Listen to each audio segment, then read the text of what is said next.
The stars looked different from the viewing deck of Meridian Prime Station. Captain Li Taeyang stood with his hands clasped behind his back, watching the endless darkness beyond the transparent walls. Behind him, the diplomatic delegation from Earth prepared for their first official meeting with the Galactic Council. It had taken humanity 40 years to reach this moment. 40 years of being watched, tested, and judged by species that had mastered space travel millennia before humans even invented the wheel. Ambassador Park Mina adjusted her formal robes and walked to stand beside the captain. She was a small woman with sharp eyes that missed nothing. "Nervous?" she asked quietly. "Always," Taeyang replied. "But not about the meeting," Park nodded. She understood. The captain wasn't worried about alien politics or trade agreements. He was worried about the children. There were 12 human children on the station, brought along to show the galaxy that humanity valued family above all else. It was a calculated risk. Some species on the council viewed children as valuable commodities. Others saw them as irrelevant until they reached maturity. Down the corridor, young Yoon Dae-hyun chased a floating ball through the artificial gravity fields. The 7-year-old boy laughed as the ball changed direction mid-air. His mother, Yoon Hye-jin, watched from a bench while talking with other colonist families. Hye-jin was an engineer, and she had been part of humanity's first contact with the Galactic Council 3 years ago. She knew the risks. Every parent here knew the risks. Dr. Han Suho knelt beside Dae-hyun and showed him how to predict the ball's movement. "See the blue light? That means the gravity field is shifting. You have to throw it before the light turns red." Dae-hyun tried again, and this time the ball sailed exactly where he wanted. The boy jumped with joy, and several human adults applauded. None of them noticed the tall reptilian figure watching from the shadows near the docking bay entrance. The Vexari were one of 47 species on the Galactic Council. They stood nearly 8 feet tall with scales that shimmered like oil on water. Their eyes were black and emotionless, and their civilization was built on trade. They traded everything: technology, resources, information, and sometimes things that made other species uncomfortable. The Council tolerated them because the Vexari controlled important shipping routes through the Outer Rim. Vexari Commander Throck observed the human child with interest. Small, fragile. The adults were protective but not paranoid. Throck had been trading in rare goods for 2 decades, and he recognized an opportunity when he saw one. Human children would fetch enormous prices on the black market, a new species barely known in the galaxy, with no powerful allies to cause problems. The council chamber was massive. 47 different species had representatives seated in a circular arrangement. Humanity's section was small, located between the Carathian merchants and the Quellan mediators. Ambassador Park took her place at the podium, with Captain Lee and Lieutenant Kim Ji-won standing behind her as an honor guard. The council arbiter, a floating jellyfish-like creature named Quellan, opened the session with traditional greetings in multiple languages. Then it was Park's turn to speak. "Honored members of the Galactic Council," Park began, her voice steady and clear. "Humanity comes before you not as conquerors or beggars, but as partners. We offer our knowledge, our labor, and our friendship. We ask only for fair treatment and respect for our values." Several council members made sounds of approval. Others remained silent. Park continued. "There is one principle that guides all human civilization. One line we will never allow anyone to cross. Our children are sacred. They are not commodities. They are not bargaining chips. They are not subjects for experimentation. Our children are the reason we build, the reason we explore, the reason we reach for the stars. Touch a human child with ill intent, and you will face the full wrath of our species. This is not a threat. This is a promise." The chamber fell silent. Some species understood the weight of her words. Others dismissed it as primitive emotion. The Vexari delegation sat motionless, their black eyes revealing nothing. After the formal session ended, the various delegations mingled in the reception hall. Dae-hyun and the other human children were brought in for a cultural exchange. They wore traditional clothing from different Earth regions and performed a simple song about the planet's diversity. The alien delegates reacted with curiosity. Some found it charming. Others found it strange that humans would bring their young to a diplomatic event. Throck approached Dr. Han, who was supervising the children. "Your young are very small," Throck said, his translator making his voice sound like grinding metal. "How do you protect them?" Han smiled politely. We teach them to be smart, and we make sure they're never alone. But accidents happen, Throck said. Children wander, get lost. Not our children, Han replied, his smile fading slightly.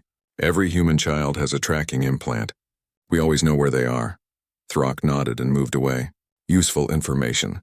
The next day, the council organized a cultural exchange tour. Different species would show off their technology and art. Daehyun begged his mother to let him go. Heejin was hesitant, but Lieutenant Kim Ji-won assured her that security would be present at every stop. 4 armed guards would accompany the children at all times. The tour began in the Carathian sector, where holographic artists created impossible landscapes in mid-air. Daehyun stood mesmerized as mountains formed and dissolved into oceans. A Vexari attendant approached him with a small device. "Would you like to try?" the alien asked. "You can create your own pictures."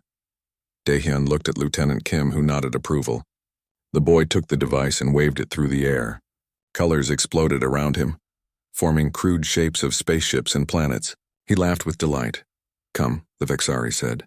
"There's a better projector in the next room. Much bigger. You can make full-sized images." Daehyun followed, still playing with the device. He walked through a doorway, and suddenly the sounds of the tour group faded. The boy looked up, confused. He was in a different corridor. The walls were darker here. He turned around, but the doorway was gone. "Hello?"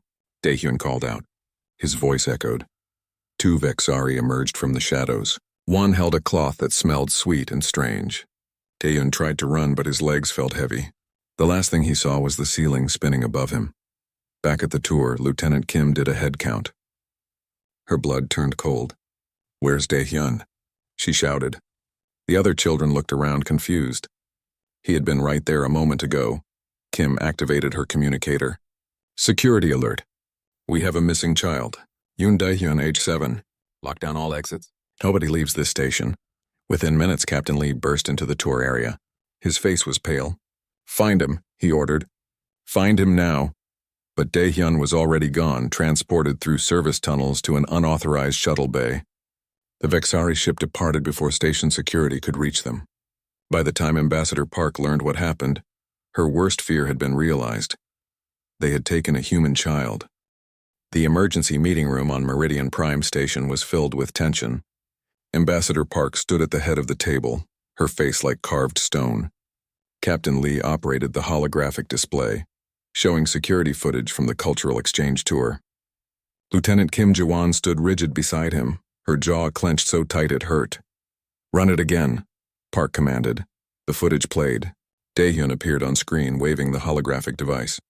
A Vexari attendant spoke to him. The boy followed through a doorway. Then nothing. The cameras in that corridor had mysteriously malfunctioned for exactly 8 minutes. Dr. Han Suho slammed his fist on the table. This was planned. They knew where the cameras were. They knew our security rotation. They studied us. "The tracking implant," Park said. "Is it still active?" Han pulled up another display. A small blinking dot appeared on the station map, but it wasn't moving. "It's showing his last known location." The signal stopped transmitting 12 minutes after he disappeared.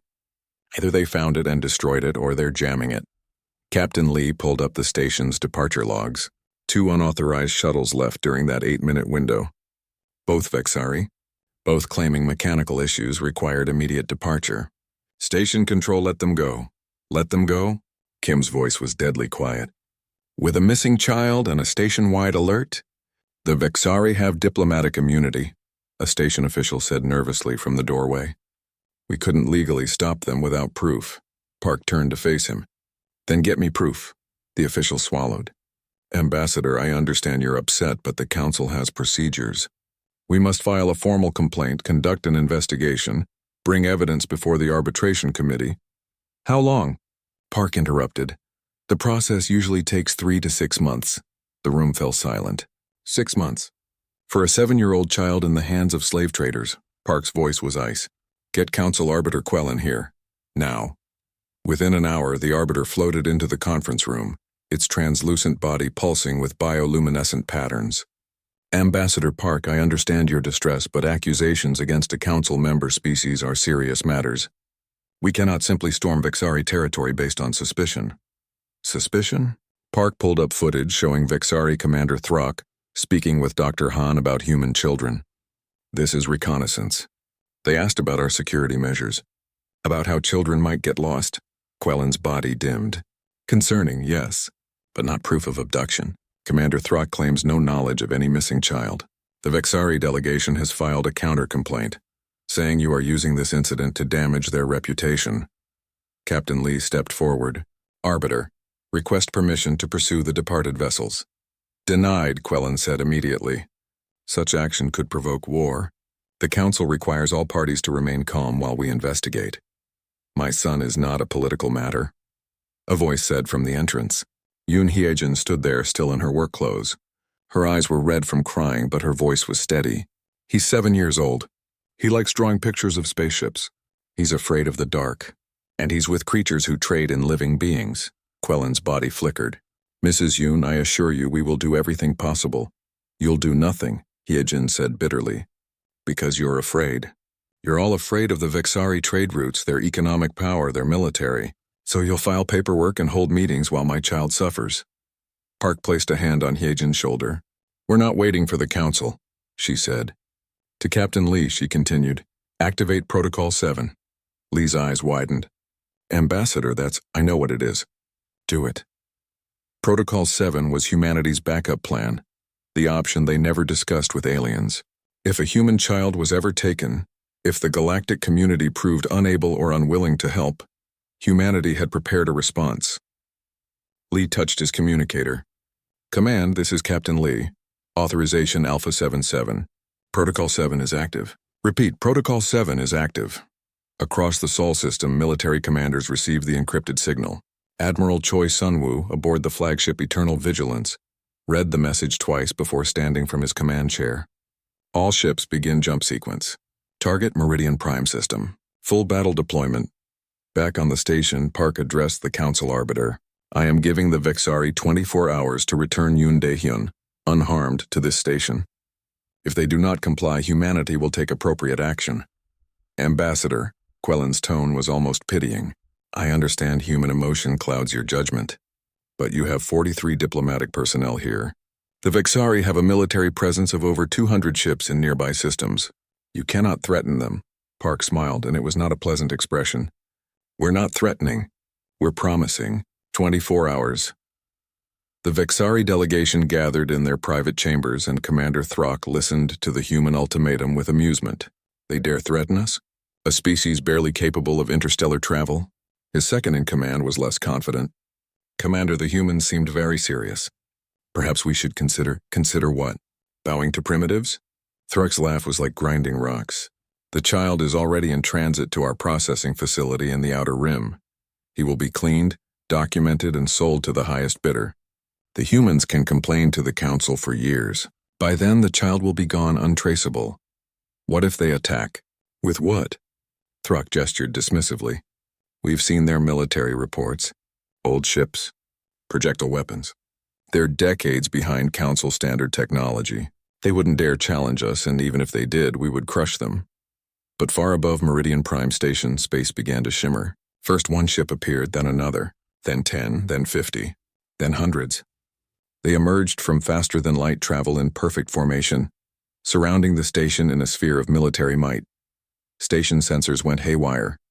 The display screens showed 387 human warships, each one broadcasting active weapon signatures. They hadn't been there a moment ago. They were hidden somehow, completely invisible to every scanning technology the Council possessed. Admiral Choi's face appeared on every communication screen in the station. He was an older man with gray hair and cold eyes.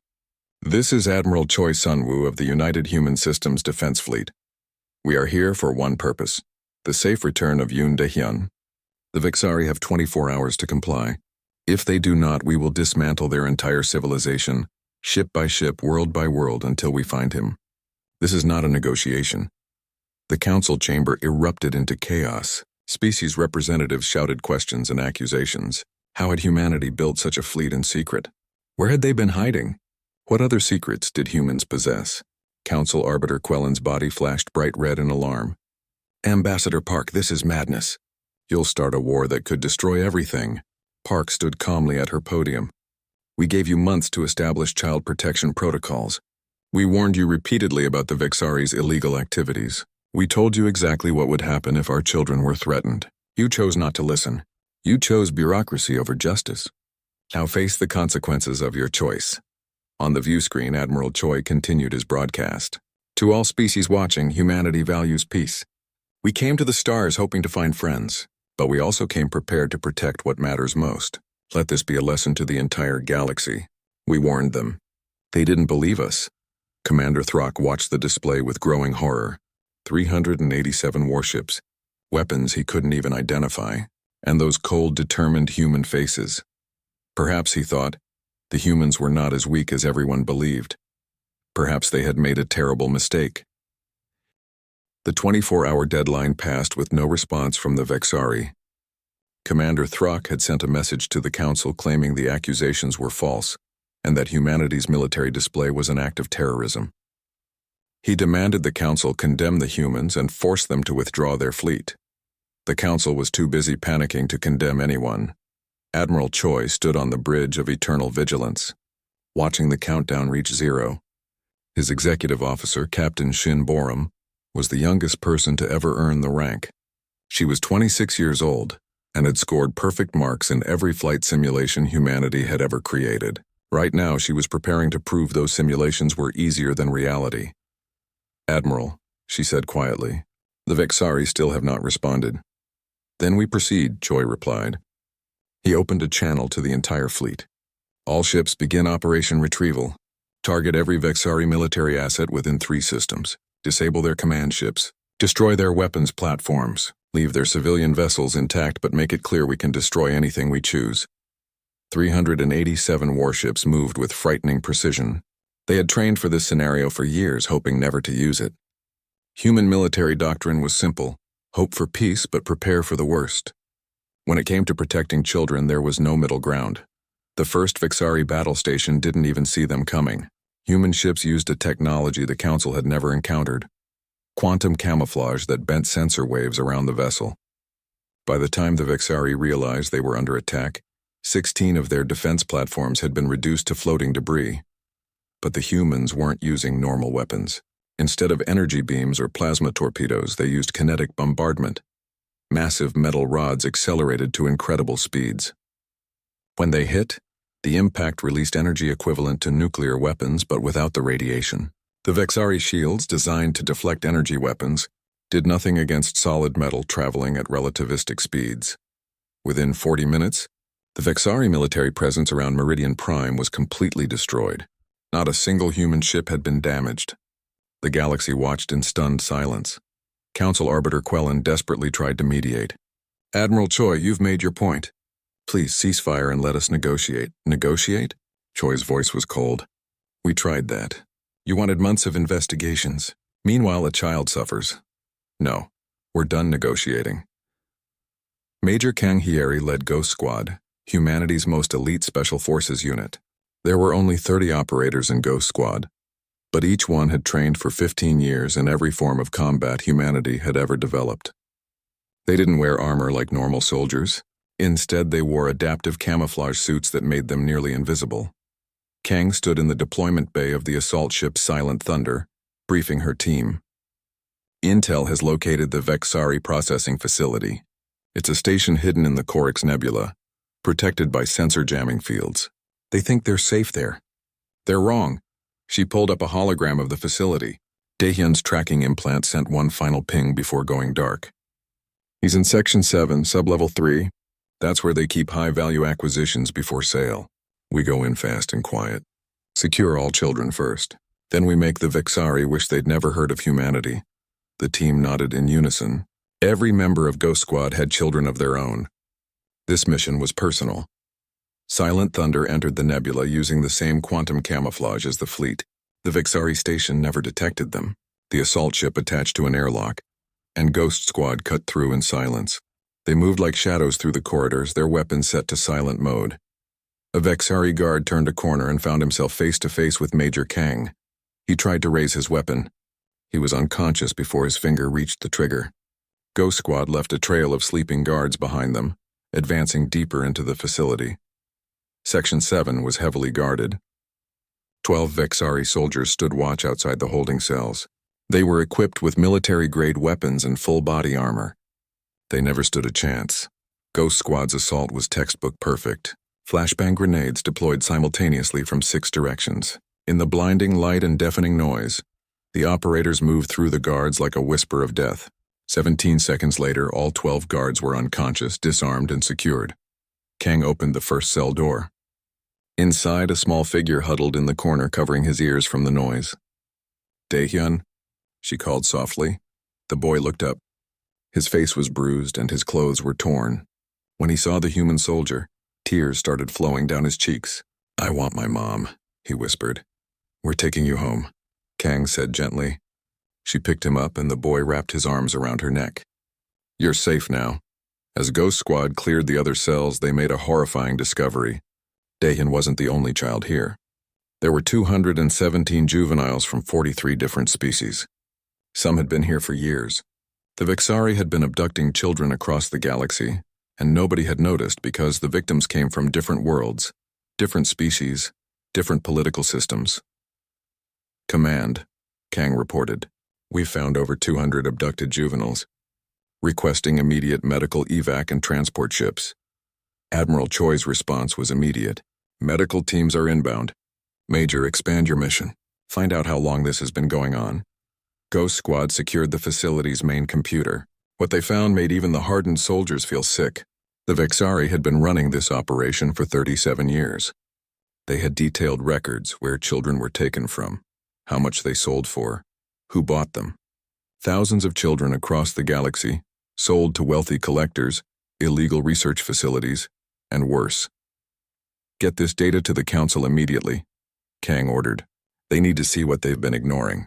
Meanwhile, Captain Shin Borum led a fighter squadron hunting the Vexari command ship Predator's Pride. It was trying to escape into deep space, using the nebula's interference to mask its jump signature. But human sensors were better than the Vexari realized. "Target acquired," Shin reported. "Initiating interception pattern Delta." Her fighter screamed through space at speeds that would kill most organic pilots. Humans had developed internal dampening systems that allowed their pilots to survive accelerations that would turn aliens into paste. Shin pushed her fighter to maximum velocity, pulling forces that made her vision narrow and her body feel like it weighed 1,000 pounds.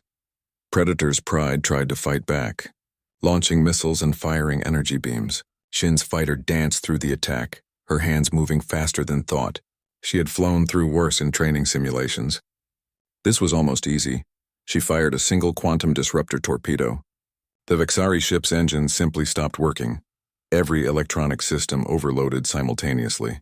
Predator's Pride went dead in space, powerless and helpless. "Target disabled," Shin reported. "Ready for boarding." Ghost Squad's second team boarded the command ship and captured Commander Throck. The Vexari commander was dragged before Admiral Choi via video link. He looked terrified. "You were warned," Choi said simply. "Now you pay the price. Every Vexari military asset is forfeit. Every ship, every station, every weapon. You will spend the rest of your life watching your empire crumble because you touched a human child." Back on Meridian Prime Station, Ambassador Park addressed the council. The chamber was silent as the data from the Vexari facility played on screens. 217 children, crying and scared. 37 years of abductions. Thousands of families destroyed. "You wanted peace," Park said quietly. "You wanted diplomatic solutions. You wanted to avoid conflict. So you looked the other way while children were stolen. You prioritized stability over justice. Now you see the cost of your cowardice." She looked around at the assembled species. "Humanity is not asking for your approval. We're telling you how things will be. The Vexari slave network is finished. Every child will be returned to their families. Every Vexari involved will face trial. And if any species tries to protect them, tries to hide them, tries to continue this horror, they will face the same fate." Dr. Han carried Daehyun off the medical transport. Yoon Hyejin ran to them sobbing. She took her son in her arms and held him like she would never let go. The boy cried into her shoulder and she whispered promises that he was safe, that nobody would hurt him again. The image was broadcast across the galaxy. Every species saw it, a mother holding her child. And behind them, 387 warships waiting in orbit. The message was clear. Humanity had warned them. They hadn't listened. Now they understood. The Vexari Empire requested a ceasefire 3 days after the first engagement. Their military forces were in chaos, their command structure destroyed, and their hidden facilities exposed. They offered reparations, territory, and political concessions. They promised to end all slave trading operations immediately. Ambassador Park read their surrender offer in the council chamber. Then she tore it in half. "No," she said simply. Council Arbiter Quellen's body pulsed with distress. "Ambassador, they are surrendering." "You have achieved your objective. The child is safe. Further military action is unnecessary." "Unnecessary?" Park's voice was quiet but deadly. 217 children were in that one facility. According to the data Major Kang recovered, there are 14 more facilities across the galaxy. Thousands of children still in captivity. You think rescuing one human child is enough? She pulled up the files on the main display. Faces of children from dozens of species appeared. Some of the images were years old. These are someone's sons and daughters, someone's little ones who never came home. "And you want me to stop because the people who took them are asking nicely?" A representative from the Carathian delegation stood. "Ambassador, with respect, those are not human children. Each species must handle their own affairs." Park turned to face him. "Then where were you? Where were any of you? These files show abductions going back 37 years. Your children, your species, where were your warships? Where was your righteous anger?" The Carathian representative had no answer. General Bei Wu Jin arrived at Meridian Prime with the Second Fleet, bringing another 200 ships.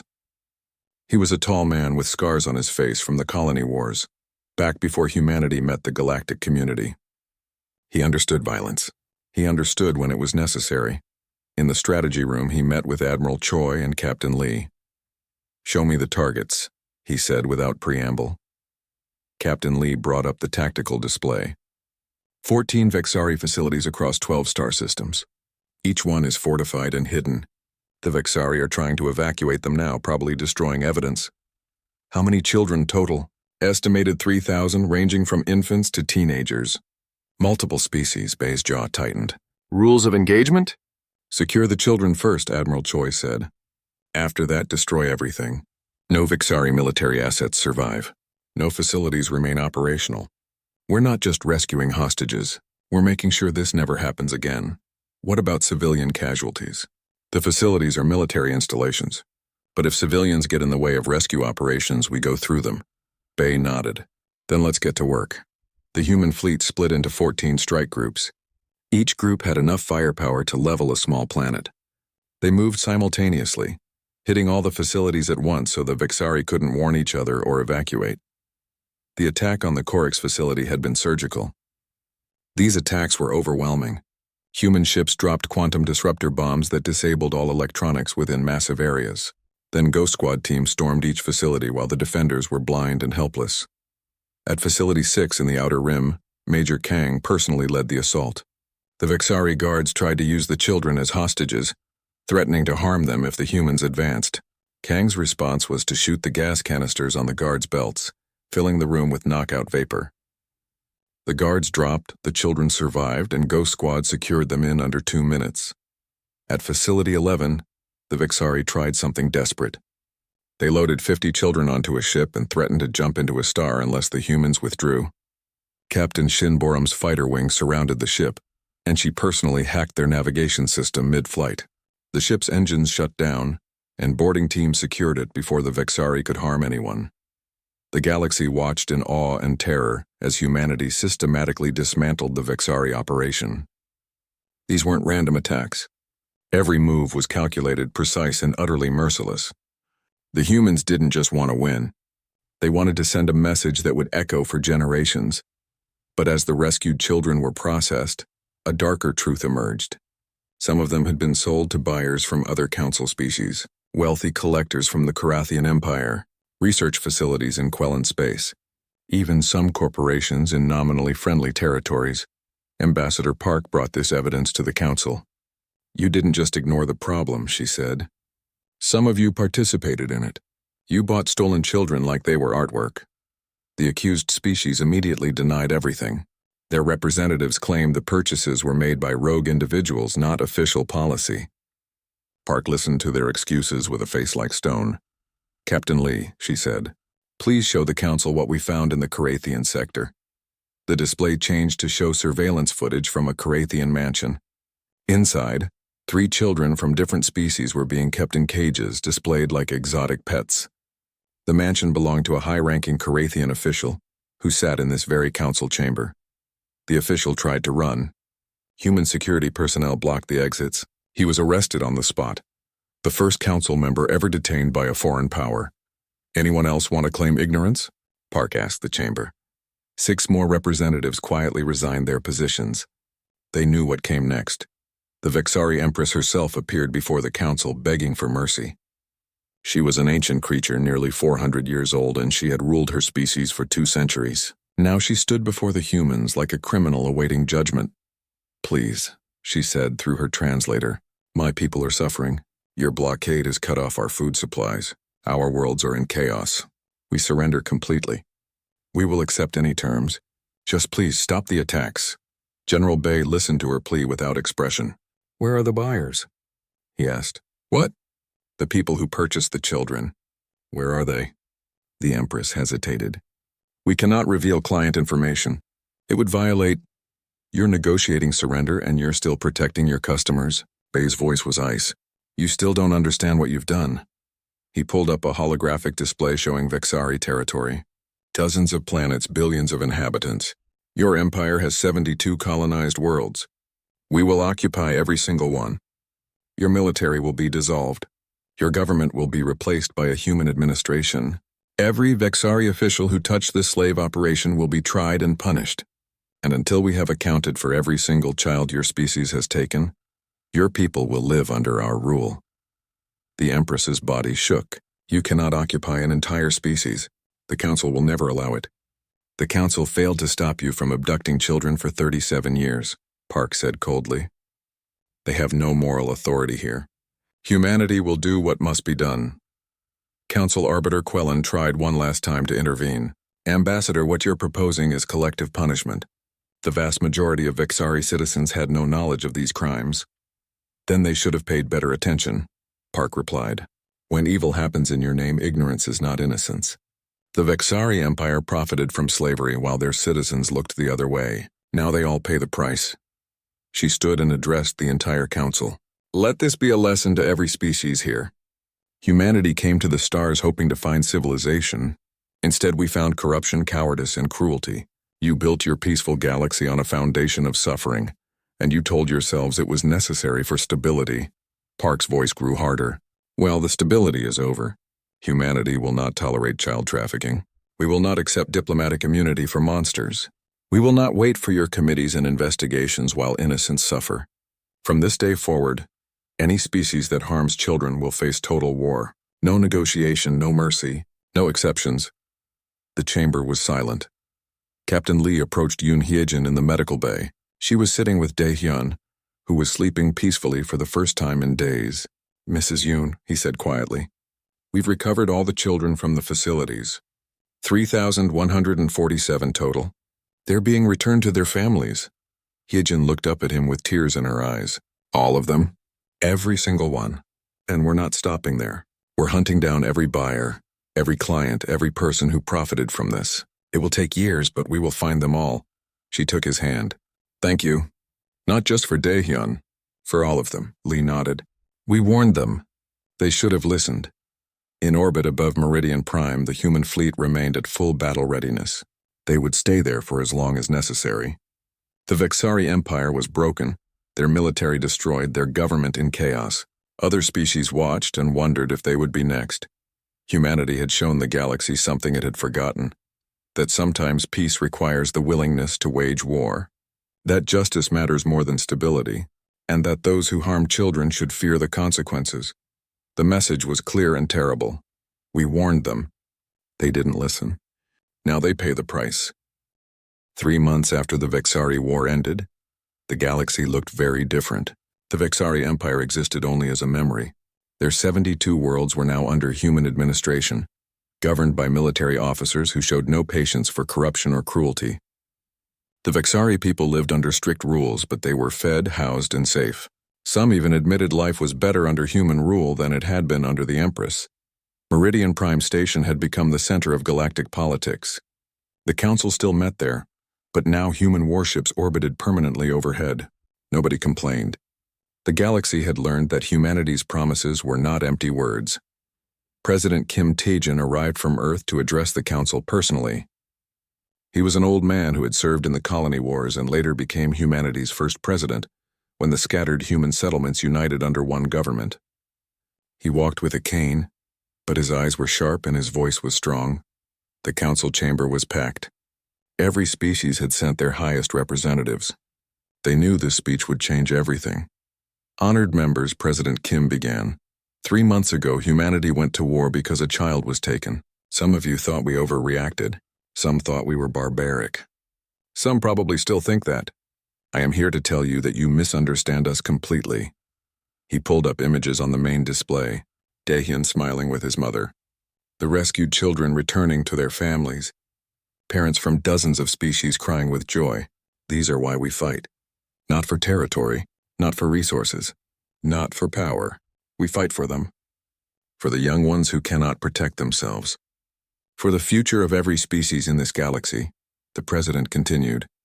The Vexari tragedy revealed something horrible about your council. For 37 years, children disappeared. Families mourned, and you did nothing. Not because you couldn't stop it, but because you chose not to. Because it was inconvenient. Because the Vexari had valuable trade routes. Because investigating would have been complicated.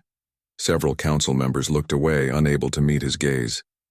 Humanity is proposing a new set of protocols, Kim said. We call them the Child Protection Protocols. They are simple. Any species has the legal right to use military force to rescue their young if another species takes them. No permission needed from the council. No diplomatic immunity for abductors. No negotiations with child traffickers. Immediate action is not only permitted but encouraged. Council Arbiter Quellen floated forward. President Kim, such protocols would allow any species to declare war at will. They could claim their children were taken as an excuse for aggression. Then the council investigates afterward, Kim replied. If the claims are false, the aggressor faces consequences. But if the claims are true and you failed to act, then you face consequences. Either way, children come first. That is not negotiable. Ambassador Park stood beside the president. She had been appointed as the council reform director. A new position created specifically to rebuild trust in galactic governance. We have evidence of similar abduction operations run by 3 other species, she announced. Smaller than the Vexari network, but just as evil. Those operations are being shut down as we speak. By force, the chamber erupted in shocked voices. 3 more species? How many children had been taken? Park displayed the data without mercy. The Dalcor Consortium ran a research program using juveniles from primitive worlds.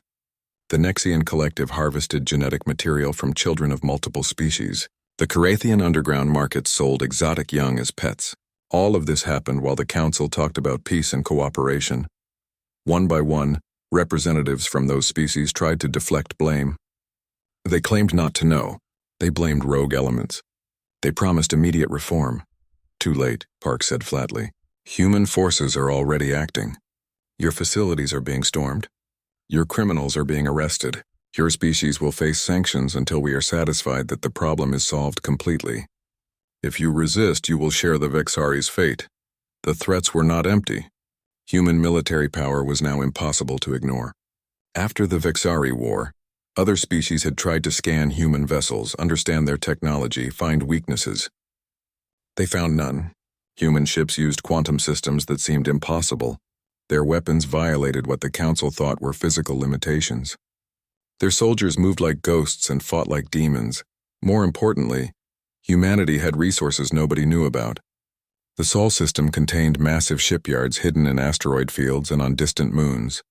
They had been building this fleet for 40 years, ever since first contact, preparing for the day they might need to protect themselves. General Bay addressed the council's military representatives. Some of you are wondering if you could defeat us in a war. The answer is no. Not because we're invincible, but because we're committed. You fight for territory and politics. We fight for our children. There is no comparison in motivation. He pulled up tactical displays showing human defensive networks. Earth is surrounded by weapons platforms that could destroy any fleet. Our colonies have underground cities that could survive planetary bombardment. Every human child has a tracking implant that broadcasts on frequencies you cannot jam. We have planned for every contingency because we learned from history. Humanity almost destroyed itself in wars on Earth. We will never let anyone destroy our children. The presentation ended with a simple statement. We are not asking for your approval. We are informing you of reality. Over the following weeks, the child protection protocols were debated fiercely. Some species supported them completely, grateful that someone finally cared about protecting the vulnerable. Others worried about giving up sovereignty. A few threatened to leave the council entirely. Ambassador Park addressed each concern with patience but firmness. If you oppose these protocols, you are saying it should be difficult to rescue abducted children. You are saying diplomatic process is more important than innocent lives. You are saying that powerful species should be able to hide behind treaties while committing atrocities. Is that really the position you want to take? When the final vote came, the protocols passed unanimously. No species wanted to be seen opposing child protection, especially with human warships watching from orbit.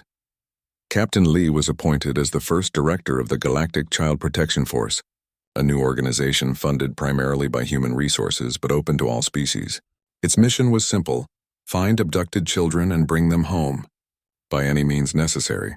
The GCPF headquarters was built on Meridian Prime Station. Captain Lee stood in his new office looking at the wall covered with photos. 3,147 faces. Every child rescued from the Vexari facilities. He had memorized every face, every name, every story. Lieutenant Kim Ji-won entered with reports. She was now his second in command. Sir, we have 43 new cases reported this week. Parents from different species asking for help finding their missing children. Assign teams immediately, Lee ordered. No case is too small. Every child matters. Some of these are years old, Kim said. The trails are cold. Then we follow cold trails. We don't give up. Ever. Across the galaxy, humanity's message spread. Some species were angry about the new order. Others were relieved that someone finally stood up to the criminals. But everyone understood that the rules had changed. On Earth, Yoon Dae-hyun started school. He was in a special class with other children who had survived trauma. Some were human. Others were aliens who had been rescued from various trafficking operations. They learned together, played together, and slowly healed together. Dae-hyun's teacher was Dr. Han Soo-ho, who had left military service to help the rescued children adjust to normal life. He watched the mixed species class with pride. Look at them, he said to Yoon Hye-jin, who visited often. Different species, different worlds, but they're just kids. That's what the council never understood. Hye-jin smiled, watching her son laugh with a Carathian child while they built a model spaceship. They understand now. In the council chamber, Ambassador Park stood before the assembled species one last time before returning to Earth. Her term as Reform Director was complete. The protocols were in place. The galaxy had changed. When humanity first came to the stars, she said, we hope to find wisdom.